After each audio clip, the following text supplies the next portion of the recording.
Hoje é segunda, 1º de abril. As notícias de interesse do trabalhador, dos movimentos sociais e pela democracia estão aqui no seu jornal. Desemprego atinge 12,4% da população nos últimos 3 meses, sem que haja uma política efetiva do governo Bolsonaro para reverter esse quadro.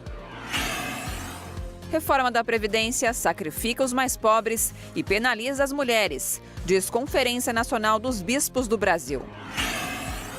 Direitos Humanos do Senado debate a influência das fake news na sociedade.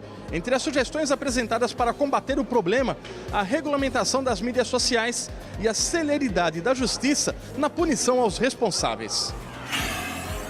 Trabalhadores do SAMU aprovam estado de paralisação por melhores condições de trabalho. No Rio de Janeiro, o repúdio à ditadura chama atenção no céu da Zona Sul e lota a praça do centro em pleno domingo de sol.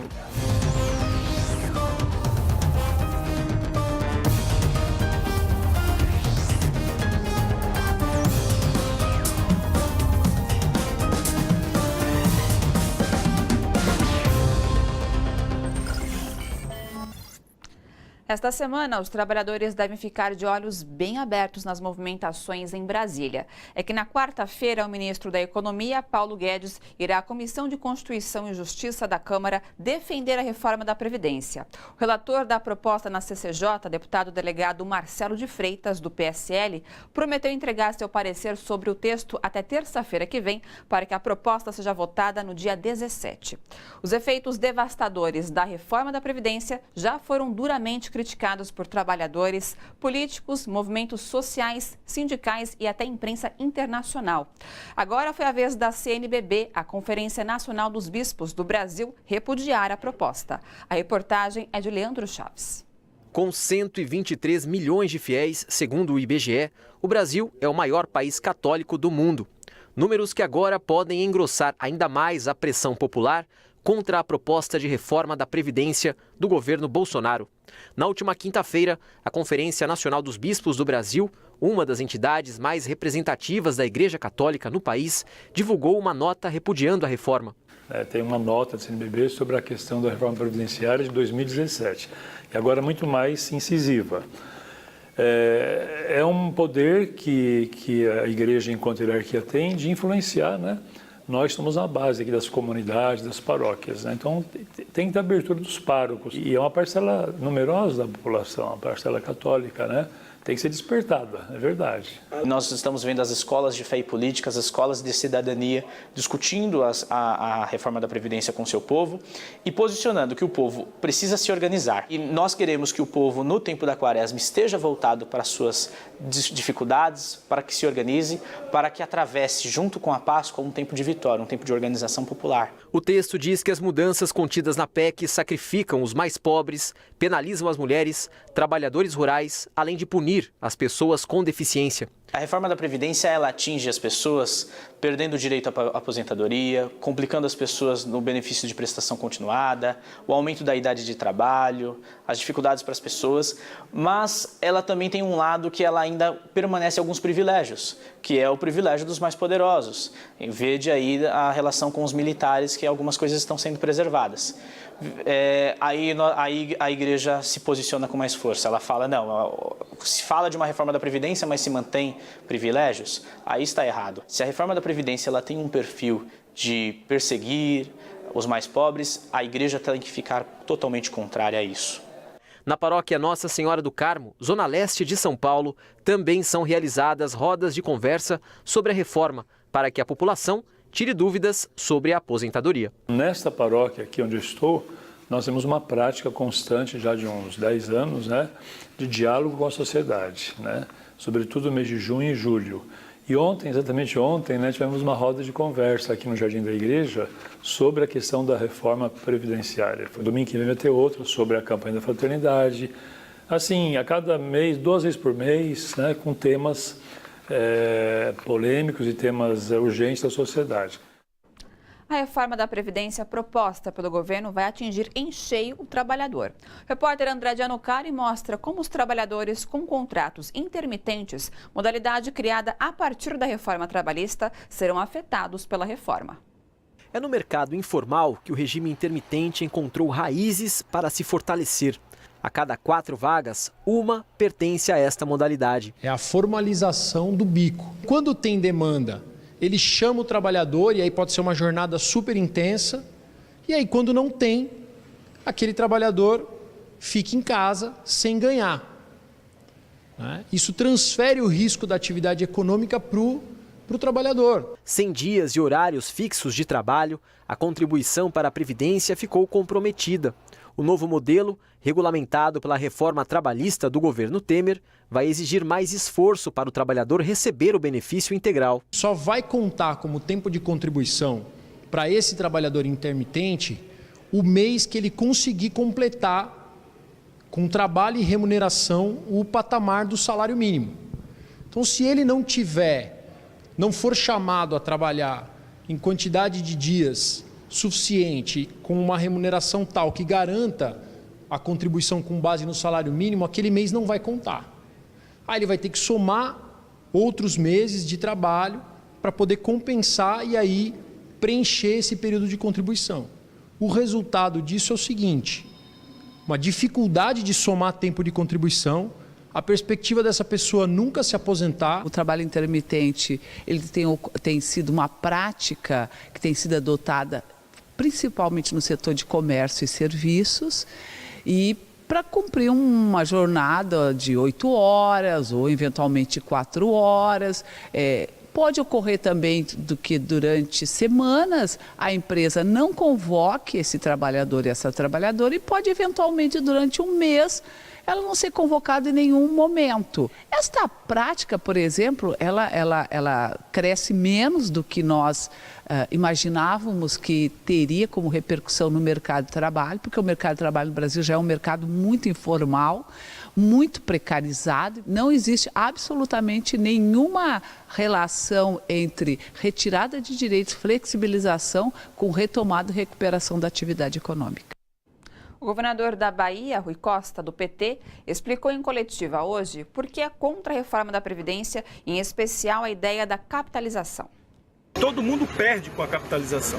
Aliás, eu não conheço nenhum país do mundo relevante do ponto de vista do desenvolvimento econômico, desenvolvimento social, que tenha optado pela capitalização. Não conheço um país. Os únicos países que adotaram isso são os países da periferia da economia, periferia do ponto de vista do desenvolvimento social, que são países da América Central, da América Latina ou de outros países mais pobres. Nenhum país desenvolvido do mundo adotou esse modelo, porque é um modelo que não presta. O único que ganha na sociedade com esse modelo chama-se sistema bancário. São os bancos que vão faturar muito às custas da pobreza. E o outro ponto que eu sou contra é que aonde isso foi implantado, o que se viu depois de anos é um absurdo empobrecimento, de extrema pobreza dos mais idosos, mais pobres. Então as pessoas que trabalharam a vida inteira, como operário da construção civil, como na zona rural, empregada doméstica, quando vão se aposentar, rapidamente acabam sua poupança e vão viver de subsídio. E eles estão falando que o subsídio social será de R$400. Então a pessoa, ao invés de receber um salário mínimo de aposentadoria, receberia R$400. No Chile, uma multidão tomou as ruas da capital Santiago neste domingo para protestar contra o sistema de capitalização da Previdência, semelhante ao que o governo Bolsonaro quer implantar no Brasil.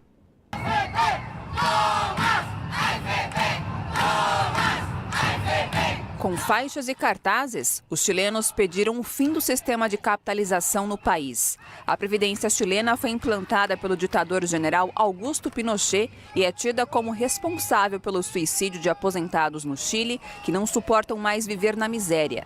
Os manifestantes pediram a mudança no sistema de previdência, representado pela AFP, as administradoras de fundos de pensão.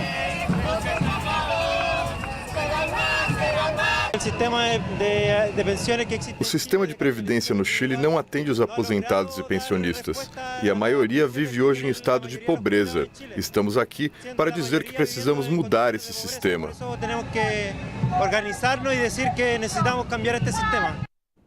Jair Bolsonaro está em Israel. Ele foi a convite de Benjamin Netanyahu, candidato da extrema-direita à reeleição, que ocorre na próxima semana. Embaixadores de países árabes no Brasil já pediram uma reunião com Bolsonaro e o chanceler Ernesto Araújo quando eles voltarem ao Brasil. O pedido é consequência do anúncio de Bolsonaro da criação de um escritório brasileiro de negócios em Jerusalém. A medida desagrada os árabes, muitos deles importantes parceiros comerciais do Brasil. E o Partido dos Trabalhadores vai entrar na justiça contra Bolsonaro porque o Planalto divulgou na internet vídeo que exalta o golpe militar de 1964. O anúncio é do líder do PT na Câmara dos Deputados, Paulo Pimenta. Segundo ele, a divulgação do vídeo por meio oficial da presidência, sem assinatura, viola o juramento de respeito à Constituição e os responsáveis pela medida têm que se explicar ao Judiciário. Ditadura nunca mais. Esse foi o lema dos protestos realizados no final de semana em várias cidades do Brasil. A mobilização ganhou força depois que Jair Bolsonaro pediu que a data fosse comemorada nos quartéis. Em São Paulo, muita gente foi para a rua protestar no aniversário de 55 anos do golpe militar que instaurou a ditadura sanguinária no país em 1964.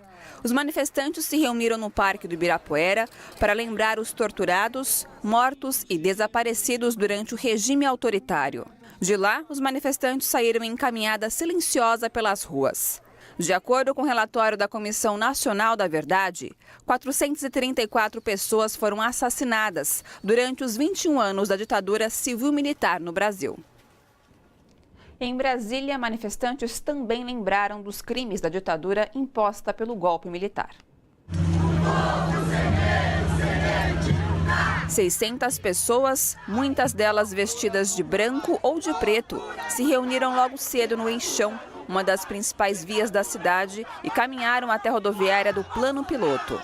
Muitos levaram cartazes em memória das pessoas torturadas e mortas durante a ditadura, e alguns carregavam faixas com críticas a Jair Bolsonaro.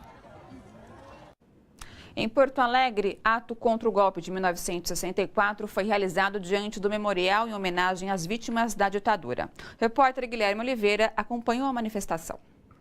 De acordo com a Comissão Nacional da Verdade, 434 pessoas foram mortas pela ditadura militar. Entre elas, 210 seguem desaparecidas. Em homenagem a elas, porto-alegrenses realizaram um ato na manhã do último domingo.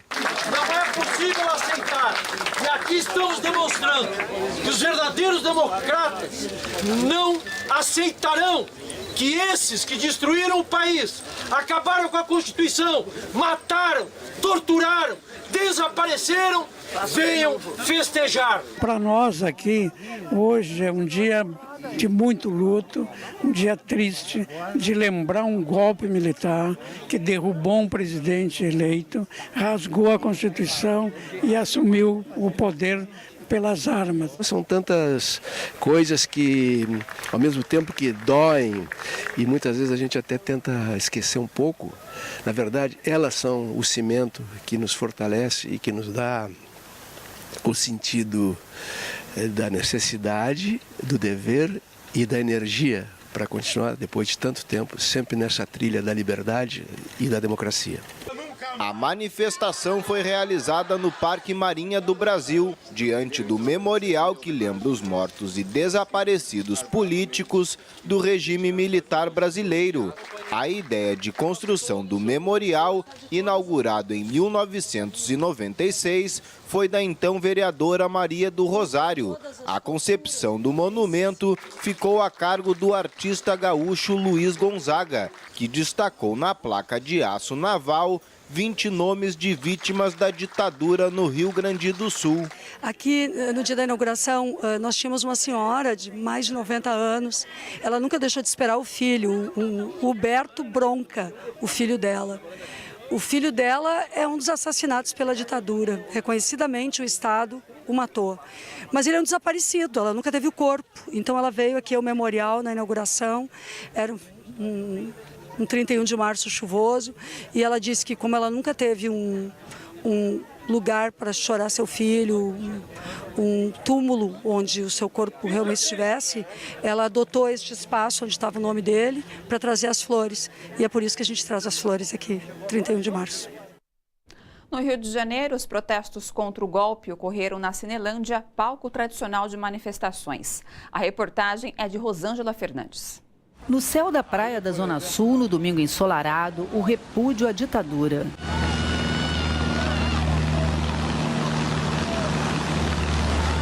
Na Cinelândia lotada, muitas outras formas de dizer ditadura nunca mais. O estímulo à comemoração ao golpe pelo governo Bolsonaro teve efeito contrário, causou indignação e estimulou o protesto em praça pública. A ditadura não se comemora, nós estamos aqui em protesto e em favor de todas as famílias que perderam mulheres, que perderam homens, que perderam seus filhos ou que têm as sequelas da tortura por conta de 21 anos de ditadura militar no Brasil. É um absurdo as pessoas quererem essa retrotopia absurda.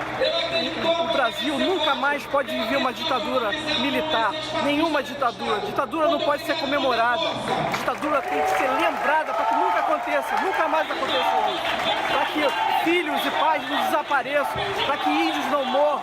É para isso que eu estou aqui hoje. Vestidos de preto, muitos levavam cartazes das vítimas dos governos militares, brasileiros torturados e mortos pelo Estado. Como Amazonas, Lincoln Picalho Roque, Davi Capistrano, Orlando Bonfim, Apolônio de Carvalho. Dora foi uma das muitas vítimas. Essa é uma das vítimas da ditadura, entre tantos outros milhões que a gente precisa recordar no dia de hoje. Não há futuro possível sem memória do passado. Palhano, ex-presidente do Sindicato dos Bancários do Rio, foi morto pelo regime e só teve sua ossada localizada 47 anos depois. Palhano foi importante naquele momento na luta contra a ditadura. Então temos que estar sempre lembrando desse companheiro que foi sequestrado, torturado e morto. E muitos anos sem o corpo dele aparecer. Quem viveu os tempos de exceção não esquece. O Estado estabelece na tua vida, na tua mente para sempre, um estado de alerta permanente. Você passa a desconfiar de tudo. Conseguem fazer com que você não estabeleça laços confiáveis, de confiança com as pessoas que você mais preza. Você passa a desconfiar de tudo. Ricardo Vilas, preso e torturado, levou seu luto e sua indignação à manifestação. E os torturadores continuaram nos cargos, todos eles. Os que ficaram idosos foram reformados, com todas as garantias, apesar dos crimes cometidos. Em outros países isso não aconteceu. Então eu acho que essa impunidade, desses crimes contra a humanidade, nós estamos pagando o preço disso hoje. E é um absurdo que em 2019 nós tenhamos que fazer uma manifestação contra a ditadura de 1964. Eu estou revoltado. Entre a revolta e a esperança, os que trocaram o lazer de domingo pelo protesto reafirmaram o compromisso de, como em outros tempos, lutar contra a força bruta da ditadura. Somos pela democracia e somos pela liberdade. Formado por PT, PSOL, PSB e PCdoB, a Frente Democrática publicou artigo na Folha de São Paulo afirmando que houve golpe de Estado em 1964, foi implantada uma ditadura e os militares escreveram páginas de horror durante 21 anos. Fernando Haddad, Guilherme Boulos, Sônia Guajajara, Ricardo Coutinho e Flávio Dino citam torturas, desaparecimentos e censura como algumas das ações promovidas pela ditadura. Daqui a pouco, ditadura no Brasil é condenada também fora do país. A gente volta já.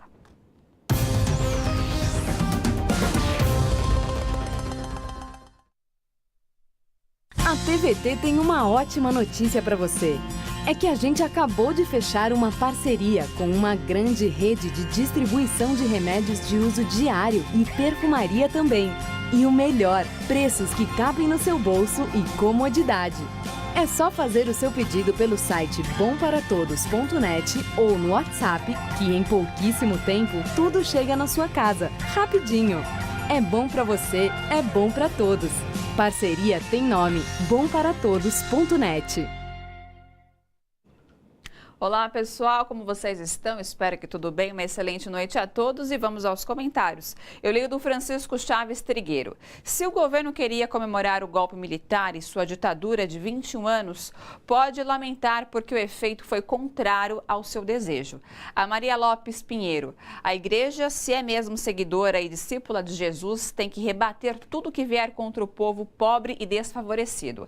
Ao contrário disso, não é a igreja de Cristo e nem é de cristãos. O Tarcísio, ele escreveu: parabéns CNBB contra a reforma da Previdência. Daqui a pouco eu volto com mais comentários, não saiam daí.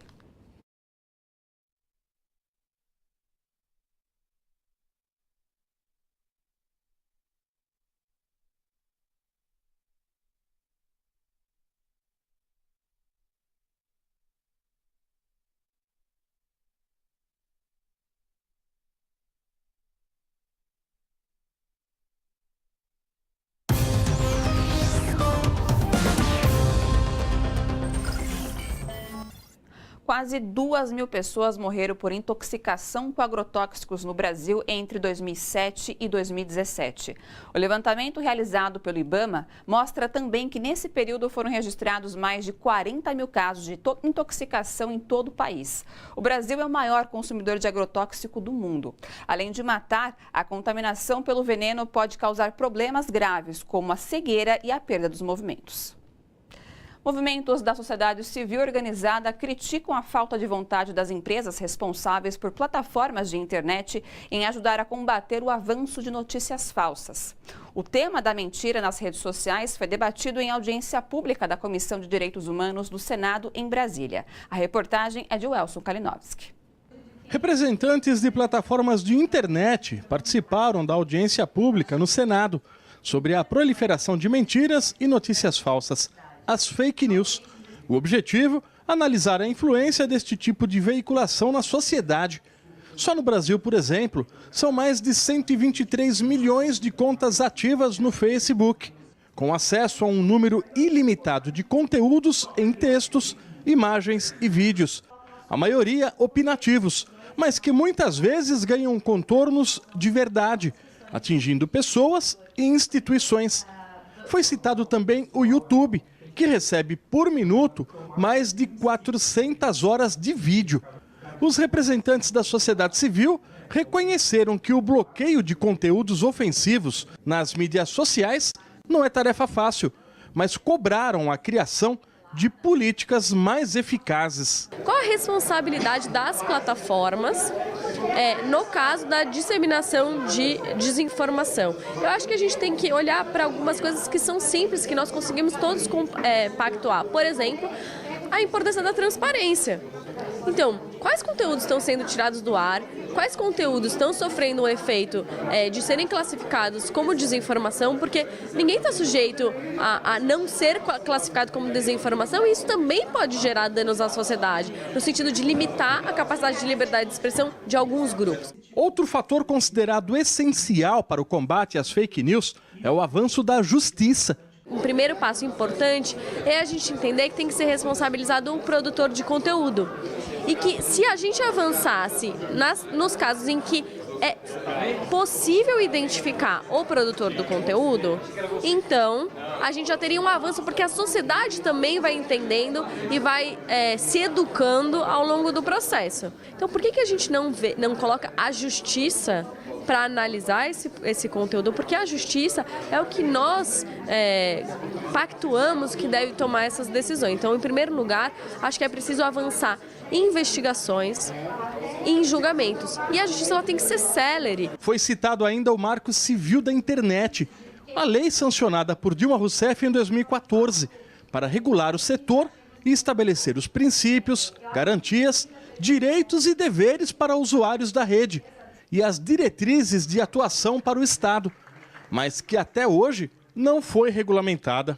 O que a gente tem defendido de uma corregulação. As empresas propõem o seu código de ética, propõem os seus termos de uso, propõem os seus códigos de conduta, mas o Estado também tem o dever de fiscalizar se isso está sendo implementado e se isso está sendo garantido. E aí o Congresso é fundamental para fazer essa discussão com a sociedade como um todo. Em 31 de março de 2005, 29 pessoas foram assassinadas por policiais militares na maior chacina da história do Rio de Janeiro. Neste domingo, 14 anos após o massacre, familiares e ativistas se reuniram na rodovia Presidente Dutra, em Nova Iguaçu. Faixas e cartazes lembraram nesse domingo da chacina da Baixada. Uma caminhada pela Dutra, na altura de Nova Iguaçu, marcou os 14 anos do massacre, executado por policiais militares. As 29 vítimas não tinham antecedentes criminais e foram executadas aleatoriamente em ruas, casas e bares. O presidente da Argélia, Abdelaziz Bouteflika, vai renunciar antes do fim de seu mandato em 28 de abril. A decisão foi tornada pública por ele depois das manifestações da última sexta-feira, que levaram 1 milhão de pessoas às ruas do país para reivindicar a renúncia de Bouteflika. Foi o maior evento na capital desde o início dos protestos há 6 semanas. No poder há 20 anos, Bouteflika está doente e debilitado. E o país é comandado por uma junta militar.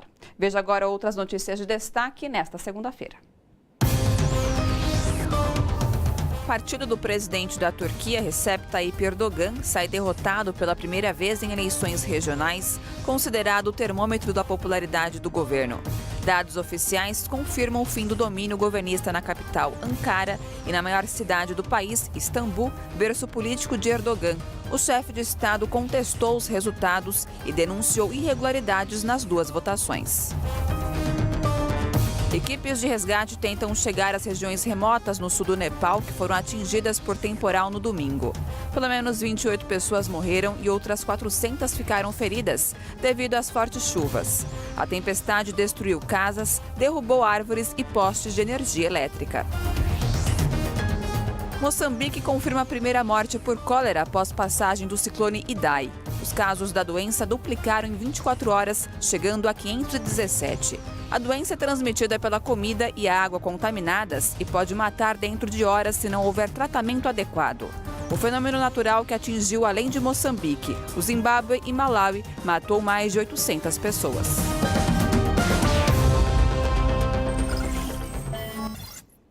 Berlim teve no 31 de março um ato de luto pelas vítimas da ditadura e também pelas vítimas da atual intolerância de direita, como Marielle Franco e Anderson Gomes. O ato na Alemanha foi acompanhado pelo comentarista internacional Flávia Aguiar. A manifestação ocorreu em frente ao portão de Brandemburgo, das 15 às 17 horas, horário local.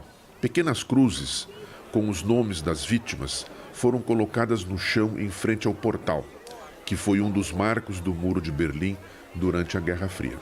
Cerca de 150 pessoas passaram pela manifestação, com 120 no seu momento de pico. Muitos curiosos se juntaram a ela, perguntando sobre os acontecimentos no Brasil e sobre os motivos da manifestação. Houve cantos, palavras de ordem que lembravam os anos de chumbo e os atuais de ameaça aos direitos humanos no Brasil, além de manifestações de repúdio ao gesto do governo de Jair Bolsonaro, pedindo que se comemorasse o golpe de 64 como algo positivo. Mas sendo uma manifestação de luto, não houve discursos na ocasião. Houve manifestações semelhantes no decorrer da semana também em outras cidades da Europa, como por exemplo em Paris. Flávia Aguiar, para a TVT, direto de Berlim. O Conselho Municipal de Paris, equivalente à Câmara de Vereadores no Brasil, aprovou proposta de homenagear Marielle Franco, dando seu nome a um espaço público na capital francesa. Agora será definido se a homenagem acontecerá em alguma rua ou praça de Paris. Em assembleia realizada nesta tarde no centro de São Paulo, trabalhadores do SAMU, Serviço de Atendimento Móvel de Urgência, decidiram paralisar as atividades. Eles protestam contra o fechamento de bases do SAMU e a realocação de funcionários, mudanças que afetam diretamente a saúde pública. Veja na reportagem de Marta Raquel. Pelo menos um quarto dos trabalhadores do SAMU estiveram presentes na assembleia da categoria realizada nesta tarde. Eles estavam desde o meio-dia com os braços cruzados e aprovaram um estado permanente de greve. Quem concorda com a proposta que eu apresentei aqui, mais de uma vez, levanta a mão. A partir desse momento, estamos decretando estado de greve. E esse estado de greve com estado de assembleia permanente, ou seja, a qualquer momento a gente pode fazer assembleia. A gente vai entregar um documento com a pauta do SAMU, mas o principal é a revogação da portaria. Os trabalhadores protestam contra uma medida da Prefeitura de São Paulo que há 2 meses reorganizou a estrutura do SAMU, o Serviço de Atendimento Móvel de Urgência. Na prática, 31 das 58 bases do SAMU foram fechadas. Quem sente na pele as mudanças é justamente quem mais precisa desse tipo de atendimento público, a população. A população passa a ser prejudicada quando existe um acionamento e ele demora 2 a 3 horas para ser repassado à equipe da rua. Então, o operacional tem um bom tempo-resposta, em média de 5 a 11 minutos. Agora, a central, ela nos dá uma espera para receber uma solicitação de assim, até 12 horas. A última agora foram de 7 dias. Com a reestruturação, funcionários das unidades que deixaram de existir foram realocados para UBSs e hospitais. A Prefeitura alega que, com a medida, irá economizar dinheiro e melhorar o serviço. Os trabalhadores contestam. Estão reduzindo o número de pessoas na rua, pessoas experientes na rua, porque estão colocando muitos profissionais à disposição. Tem muita gente que não conseguiu escolher vaga, por exemplo, não tem vaga para essa pessoa está sendo colocada à disposição da secretaria, enquanto eles alegam que estão aumentando o número de equipes na rua. São incoerências que a gente não está entendendo. E eles estão falando que estão aumentando de 58 para 78 pontos de assistência, e a gente sabe que não. A política mudou.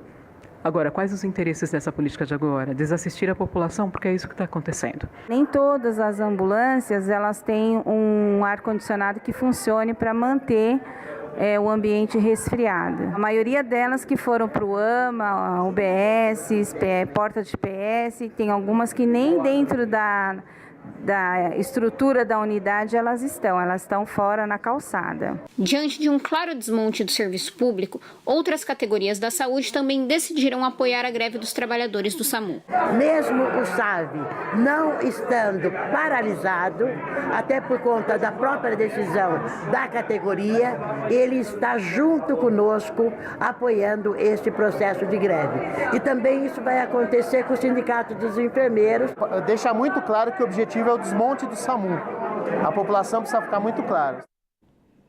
Veja agora como fica o tempo nesta terça em São Paulo e outras cidades. Sol entre nuvens nesta terça-feira em São Paulo. Máxima de 28 graus e mínima de 17. Não chove. Umidade relativa do ar em média de 70%. Índice ultravioleta muito alto. Em São Bernardo do Campo, o sol aparece pela manhã com aumento de nuvens à tarde, sem previsão de chuvas. Máxima de 28 e mínima de 16 graus. Mesma situação em Mogi das Cruzes. Sol entre nuvens durante todo o dia, sem chuva. Máxima de 28 graus e mínima de 16. Já em Brasília, dia ensolarado com aumento de nuvens no decorrer do dia. Previsão de pancadas de chuva isoladas a partir da tarde. Máxima de 29 e mínima de 18 graus. Depois do intervalo, existe proposta do governo para enfrentar o desemprego? Você vai saber já já.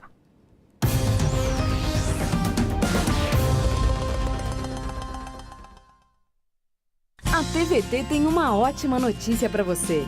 É que a gente acabou de fechar uma parceria com uma grande rede de distribuição de remédios de uso diário e perfumaria também. E o melhor, preços que cabem no seu bolso e comodidade. É só fazer o seu pedido pelo site bomparatodos.net ou no WhatsApp, que em pouquíssimo tempo tudo chega na sua casa, rapidinho. É bom para você, é bom para todos. Parceria tem nome, bomparatodos.net. Pessoal, de volta com seus comentários, eu leio do Luiz Carlos Dimitrov. O povo chileno faz movimento contra a capitalização, alertando o trabalhador brasileiro da fria que entrará. O Hélio Ribeiro escreveu: essa reforma da Previdência do Bolsonaro é indecente, um crime contra o trabalhador. Diga não ao retorno da escravatura. Daqui a pouco eu volto com mais comentários.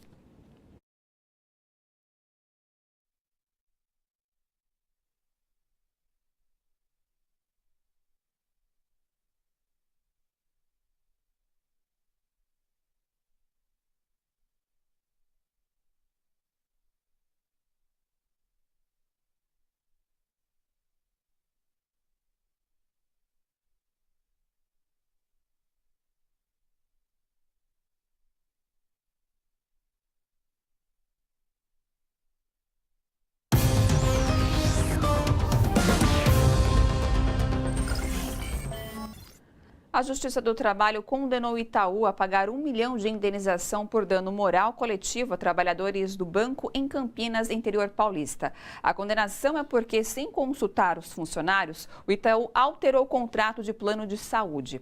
A Justiça também determinou que metade do valor, R$500 mil, seja destinada ao Sindicato dos Bancários de Campinas e região para que possa sobreviver adequadamente diante do novo quadro em que a contribuição sindical deixou de ser obrigatória. O número de desempregados no país não para de crescer. E o pior, o governo Jair Bolsonaro não apresentou até agora nenhum projeto para reverter o quadro. Sem perspectiva, os brasileiros seguem desamparados. Veja na reportagem de André Gianocari. Passados exatos 3 meses desde a posse, o governo de Jair Bolsonaro não apresentou proposta para reverter o quadro de desemprego no país. Pesquisa do IBGE, o Instituto Brasileiro de Geografia e Estatística, revelou que 13,1 milhões de brasileiros seguem desempregados, o que corresponde a 12,4% da população. Você sai, você entrega currículo, falam que vão chamar e não chama. É currículo aqui, currículo ali, mas nada. Tá difícil, viu, cara? Tá muito ruim. Tô vindo aí, eu vim a semana passada aí, não consegui fazer, a fila tava muito grande. Fui lá também, lá no centro também, tá ruim. Tô vindo aí, né? Pra ver, né?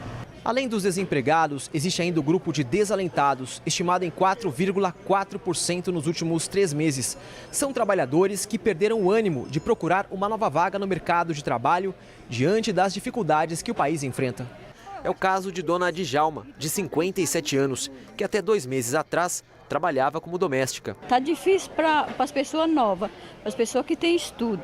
E eu já estou com idade, mas o menino não tem estudo, só tem a 4ª série. Então acho que para mim é mais difícil ainda, né? Para o presidente da ONG Repórter Brasil, Leonardo Sakamoto, o governo erra ao apostar todas as fichas na reforma da Previdência para uma suposta geração de emprego. Ele coloca toda a responsabilidade disso na melhoria das contas públicas relacionada à reforma da Previdência, que aumentaria o ânimo e a empolgação e a confiança por parte dos empresários, levando à geração de postos de trabalho. Mas isso não é o bastante. Sakamoto também desmistifica o fato do CAGED, o Cadastro Geral de Empregados e Desempregados, apontar aumento nas carteiras assinadas e que o indicativo teria relação com a reforma trabalhista. Apesar do CAGED, que faz a medição de geração de empregos formais, ter apontado com uma melhora significativa no início da semana passada, na sexta-feira a gente foi brindado com a informação de que a taxa de desocupação, de acordo com o IBGE, tinha chegado a 12,4% e o número de desempregados 13,1 milhões de brasileiros. É claro que o APNAD, que é a Pesquisa Nacional por Amostra de Domicílios Contínua, ela é uma amostra do total, contudo, ela aponta para um dado preocupante, né? No mínimo, o Brasil está patinando na geração de empregos, empregos estão sendo gerados, mas não na velocidade que o país precisa, e que são necessárias medidas mais fortes e contundentes com relação à geração de emprego. Está na mão de Deus, seja o que Deus quiser, né? Quem tem Deus sempre vence alguma coisa, mas está difícil. O comentarista José Lopes Feijó resume o que foi a ditadura instalada no Brasil com o golpe de 64. Assassinatos, torturas, sequestros, inclusive de crianças, e exílio de milhares de brasileiros, escândalos de corrupção abafados e censura. Este é o retrato do golpe que o Brasil sofreu em 1964. E que, a pretexto de impedir a instalação de uma ditadura comunista, instalou uma ditadura que durou 21 pesados anos de chumbo.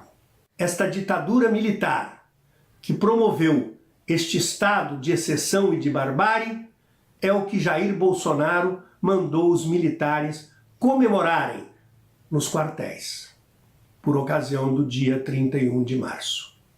O que revela o seu viés autoritário, o que revela para que servem as ditaduras.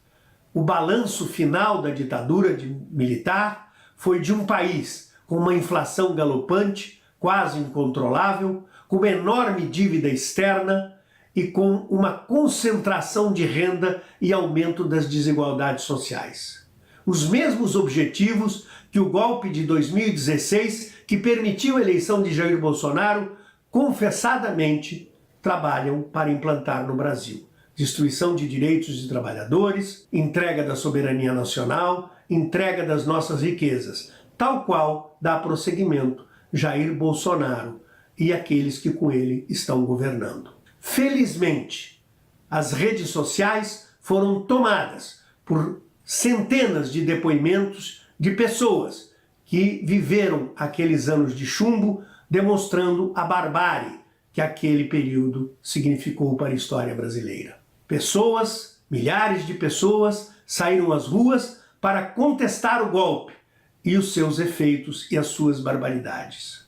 A verdade é que estamos vivendo no Brasil uma luta entre civilização e barbárie. E Jair Bolsonaro quer reescrever a história, como fez mandando publicar com dinheiro público, pela sua rede oficial, um vídeo onde tenta descaracterizar a violência da ditadura e justificar a barbaridade do golpe de 64. Estamos vivendo esse confronto entre autoritarismo e ditadura, entre preconceito e ódio, entre paz e civilização. Para o bem do Brasil, para o bem das pessoas, é preciso que vença a civilização e que a barbárie seja derrotada, que vença a democracia e que o espírito autoritário do governo Bolsonaro seja derrotado. Para o bem desta nação, para que ela se desenvolva em paz, para que as pessoas possam criar seus filhos numa nação onde a convivência civilizada seja o tom, e não a barbárie, o preconceito e o ódio. Tortura nunca mais. Ditadura nunca mais. Sem pronunciar uma única palavra, Caetano Veloso aproveitou os minutos finais do show que fez ontem em Buenos Aires para se manifestar sobre os 55 anos do golpe que gerou a ditadura militar no Brasil. Vamos acompanhar.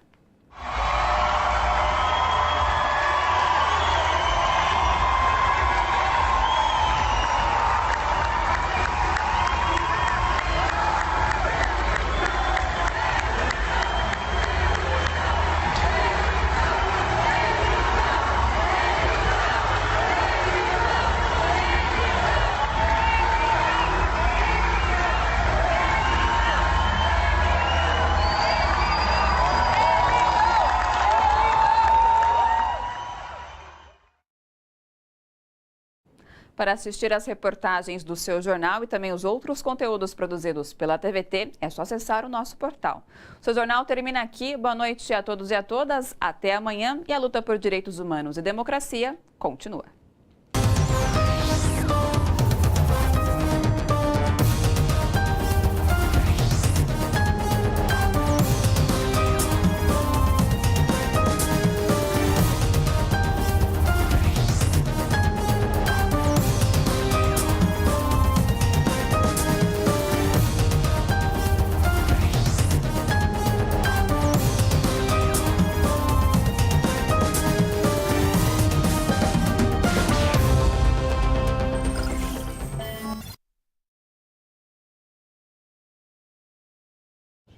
Olá, voltamos com o último bloco dos seus comentários e eu leio da Ana Paula. Não há vontade política, tampouco dos judiciários, em revelar e punir os responsáveis pelas fake news, pois elas atendem uma agenda de destruição do Brasil progressista. A Neida Silva Martini, temos que protestar contra esses agrotóxicos. O momento agora é fundamental. Eurídice Silva participou escrevendo: todo um cuidado é pouco, ditadura nunca mais, viva a democracia. Bom, agradeço a todos que participaram enviando comentários, interagiram aqui comigo na noite desta segunda-feira. É isso aí, continue participando e não se esqueçam que amanhã, pontualmente às 7 da noite, temos mais notícias, informações e, claro, seus comentários. Beijo grande, até lá!